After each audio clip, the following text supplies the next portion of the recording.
Hi, everybody. Welcome. I'm Matt, and this is... Chris. We're doing a little thing we're loosely calling BlogChat. We write a blog post every week, and Chris wrote the latest one. It's a really fantastic topic about... Oh, that me? Yeah. Lightroom, the recent changes to Lightroom in the last Lightroom update, and how they can make life easier for us night photographers. I'm digging this. I read this post and I got really excited. I saw one of the announcements come through when I opened up Lightroom, and then I was really excited to hear that you wrote something about all of the updates. So I had to. We try to keep up on the Lightroom changes, and most of them don't have anything that's really exciting, particularly for night photography. But this one just had a whole bunch of stuff that, as soon as I saw it, I knew was going to make life easier. I dig it. So, well, let's kick it off. There's what I see. There's 5 things that they did. Well, the first one is large file support. No, really? Yes, really. This has been a big thing. Like whenever we teach anything that has to do with large files, which is usually some kind of compositing, right? So we're doing image stacking or focus stacking or panoramas. There's this trick we do with the lighthouse beams. All these things that involve stitching together multiple photos, especially if you're using a camera with high resolution like the Nikon D850. You end up with files that are too big to save as a PSD. And so we've always had to either flatten the layers, which we know is not, that's not best practice for working with a Photoshop file. You could save it as a TIFF as long as you didn't get bigger than 4 gigs. But the point is that every solution to this problem was a workaround, essentially, because Lightroom can't read Photoshop's large file format, which is the PSB. So that's the best way to save it, but Lightroom couldn't read it. So there are all these different workarounds you had to do to if you were going to use a big file and then still be able to view it in your Lightroom catalog, which of course is how we all want to run our catalog, right? We want to see all our images right there in Lightroom, because that's the best way to organize your life as a photographer. Now with this update, Lightroom can read a PSB. So all those workarounds that we had to do before, none of which were best practice, those are all out the window now. They're obsolete. You could create a large Photoshop file, and now you can see it in Lightroom the way that it probably should have been to begin with. I'm relieved, because when I do like meteor shower stacks, there's like 234 layers in those PSBs. Yeah. As soon as the D changes to a B, I know that my life is going to get harder, because I need to remember where I put the damn file. That means remembering what day I shot it on, and all the. Thank goodness it'll show up in my Lightroom now. Right. Yeah. I mean, you hit the nail on the head. Having to store a file somewhere else and remember where you put it. I mean, that's the whole reason. It's one of the big reasons that Lightroom was invented to begin with, right? That was a digital management problem that Lightroom was designed to solve. And now it's been a decade later when they finally solve it with this, with this change. And I don't mean to sound accusatory toward Adobe. I'm sure the engineers I'm sure it was an engineering problem. I don't think they did this deliberately, of course. But the fix, as far as I'm concerned, was a long time coming, and I'm really happy to see it. Oh, maybe this computer hardware finally caught up to what software was capable of, because those are gigantic files. Yeah. All that aside, thank you, Adobe. Yes, that's a big one. So to speak, that's a big one. Number 2, simpler visual matching. Yeah. So here's the thing.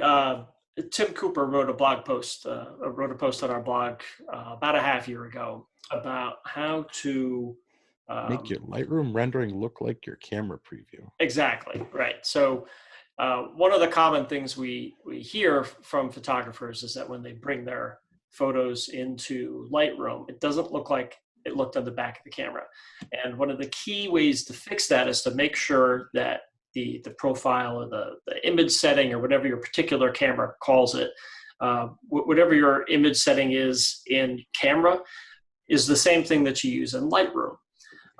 And then you get a really close visual match with your Lightroom preview compared to your to the preview on the back of your camera when you shoot it.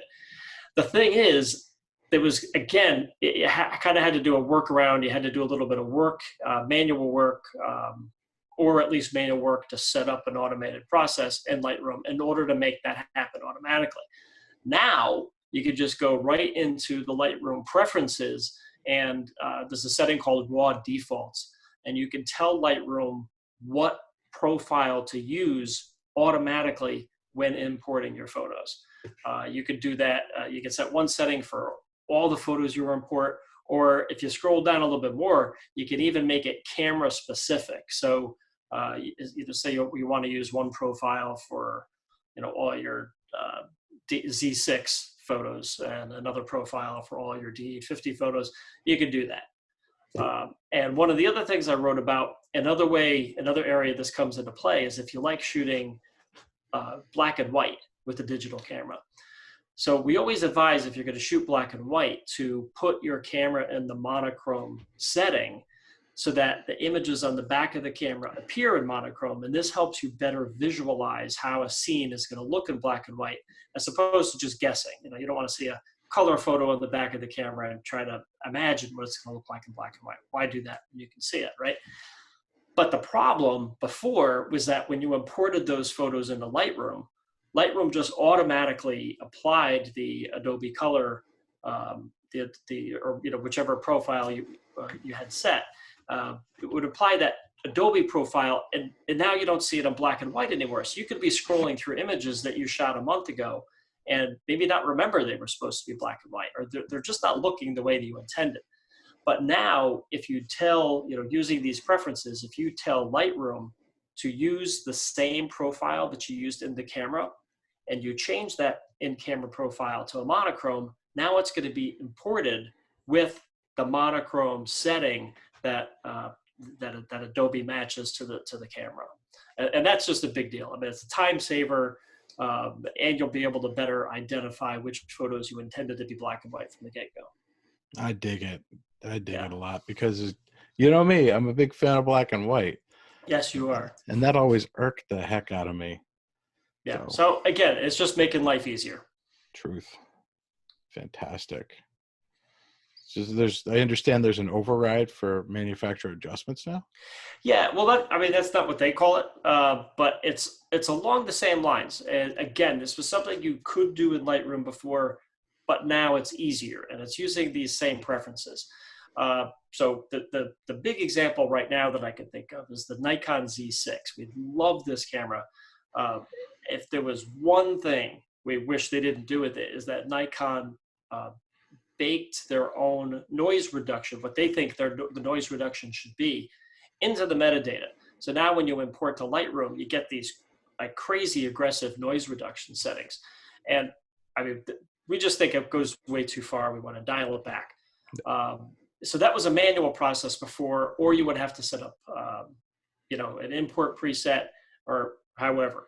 But now, using this exact same setting, you could create a preset for all your Z6 photos to dial that noise back, and then apply that on import, again, using these same preferences. And again, you could have done this before, but this makes it easier. It just saves a couple of steps in the process. I dig it. Yeah, it's more straightforward too. It's a little easier to understand set up this way. It's even got a suggestion about what Gabe likes in there for people who want a starting point. Yeah. And again, this isn't a Z6 specific thing. You might have a camera that you don't like, I don't know, the saturation, or you find that it's never clipping, or whatever.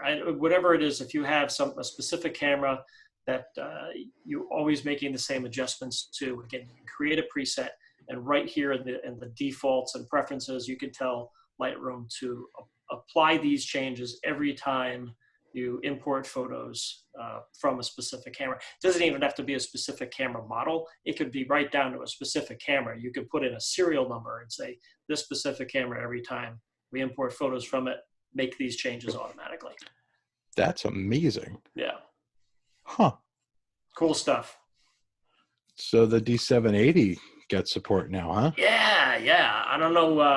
I don't know. Have you gotten to shoot with the camera yet? No, but I got to touch it when we were in Death Valley. Oh, lucky you. I got to see it. But yeah, Lance has been testing it. We're going to be writing a blog post about it soon. One of the things that happens when the new cameras come out is everybody's excited to get their hands on them, but then you can't see the photos in Lightroom because it usually takes 1 or 2 Adobe updates for that camera profile to show up. And this was a case where that happened. We actually had the D780 out in Death Valley a few weeks ago, but we couldn't view the photos in Lightroom because it just wasn't available yet. With this update, now we can see the files from the D780. Of course, it's not just the D780. Every time Lightroom comes out with an update, there are there's different cameras and lens profiles added. I know there was a new Canon and a new Olympus in this release as well. So, always good to see that stuff. Adobe does a good job of getting right on top of it, but it's not usually instant. So this was good. Glad to see these things in here. Good job, Adobe. So there's something dangerous going on that's less dangerous now? Yeah, well, it's always been dangerous. And now it's, you can protect yourself a little bit. So auto sync, not everybody knows this feature is there, which is probably a good thing because it's a very powerful feature, but it's a dangerous feature because if you forget it's on, you can really do some disaster to your catalog. So, there's different ways to apply develop settings to multiple images. You can you can just click on the previous button, and now whatever you did on the previous photo will show up in the new photo. You can copy and paste settings. You can use the sync button, which calls up the sync dialog, and you can sync the develop settings that way. But there's this other way that for me was always the easiest, and that's to turn on auto sync, which you do with just a little switch that's next to the sync button at the lower right. The danger, though, is that if you forget that you have that turned on, it doesn't turn off automatically. So if you forget that you had it turned on and an hour later you're editing photos, or a week later or whatever, you've got multiple images selected, and then you start, but in the develop module, you see only one image at a time. Even if you've got 200 selected, you could start making changes and not realize that you were making changes to 200 photos. Or, as I did once, to your entire catalog. I literally had my entire catalog selected and I'd gotten about 12 changes deep before I realized what I was doing. I had to back out of all that work. And it's a good thing I noticed it. If I hadn't noticed it, all those changes would have, it would have been a huge mess. I basically would have had to reset my entire catalog, all the developed settings. That's crazy.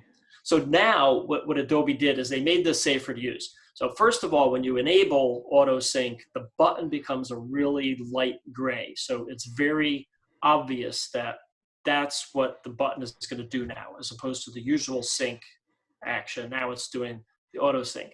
Also, if you hover over it, it's going to give you a little the little tool tip, and it's going to tell you that this is going to apply changes to so and so number of photos. But then the biggest warning of all is that if you actually click the button, then Lightroom is going to tell you making contrast adjustment to 100 photos, to 200 photos, to 100,000 photos, whatever you have set. So if you did that automatically, Lightroom told you that it did it, and it's very easy to just undo and back out of that change. This is huge. In preferences, they give you the option to turn this off, but I encourage everybody to never, ever turn this off. It's a very important warning. All right. Yeah. Wow. So 5 big changes from Adobe. For night photography, I mean, there were other changes too, but this is the ones that I think that night photographers are going to use. Like that auto sync thing, that's something I use all the time. Like if I'm shooting a star stack, it might be a couple hundred photos, and I'd select them all and make whatever adjustments are necessary. With auto sync, that's just a little bit easier to do. It's a couple fewer steps. Makes sense. Yeah. Well, I'm a big fan of the first one, the PSBs, Yeah. because I make some big files sometimes. So that's my top of the list. Okay. Yeah, Yeah. that's the kind of thing where in the future we're going to be like, remember when we used to have to save that and flatten the files and create Yeah. a smart object and link it through another tip. I mean, all those workarounds are going to be, funny memories someday. Nevermore. Right. Nevermore. Oh my gosh. Well, we have what do we have? We've got at the bottom of this blog post, we got some other things. If you guys visit our blog, please do us a favor. You can, of course, subscribe here on YouTube, but for those of you who like to read, in addition to watching video, please sign up for updates on our blog. You will get an email of the entire blog post every week. And we have also links to upcoming workshops. And we also have, should you want to drop down to the bottom of our website, which on the blog page is very far, we have other social media venues, including Facebook and Instagram. Come join us. We'd love to see you. Chris, thanks so much for writing this blog post. I'm really excited about what's going on. Yeah, me too. I'm Thanks. so excited that the colors are changing down here. It's just like I feel the rainbows coming through. Yeah. I have no idea what that happened. You need to use the W key in Lightroom to fix that. Oh, this is video. Sorry. This is video. Yeah. We'll see what can happen in post, but hey. Right. So you said that do you know what blog post is coming up next? Yeah. We've got a few exciting ones coming up. We've got a group post that we all wrote together on field tips, just things to make life easier when you're out shooting in the dark. And we've got the D780 review, which is coming up in a few weeks. And then we've got 2 or 3 how I got the shot posts planned. So the next few weeks are going to be fun on the blog, I think. Fabulous. Well, thanks everybody for checking in on YouTube. Please hit the subscribe button, smash like, and all the other things that you do on YouTube, especially comments. Let us know what you like and what you want to see next. Until next time, thanks for being here.